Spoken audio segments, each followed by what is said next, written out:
তুমি যদি প্রবাসীর ঘাম দেখতা তো বুঝতা প্রবাসীর কি পরিমাণ ঘাম ঝরে উপার্জন।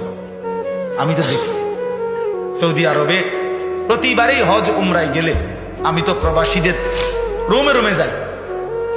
প্রবাসীদের সাথে আমার বহুত সম্পর্ক আলহামদুলিল্লাহ। প্রবাসী আমাদের অনেক মহব্বত করে, অনেক কাঁদে।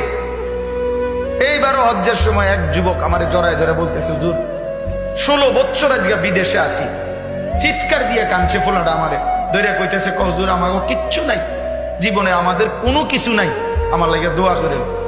তা আমি বললাম কেন নাই?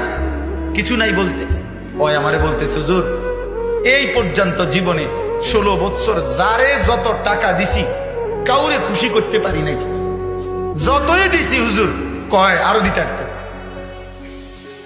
দিছি 10,000, কয়তে একটা বিদেশ তাইতে ইচ্ছা করলে 20,000 দিতে। বুঝেন নাই কথা? কাউরে খুশি করতে পারি নাই।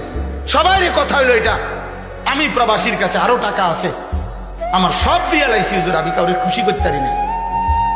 আমার এত মায়া লাগছে, আহা এই টাকা দিয়ে তো তোমাদেরকে পাঠায় বাবা, সেখান দিয়েই তুমি নারী দেখো, ছবি দেখো।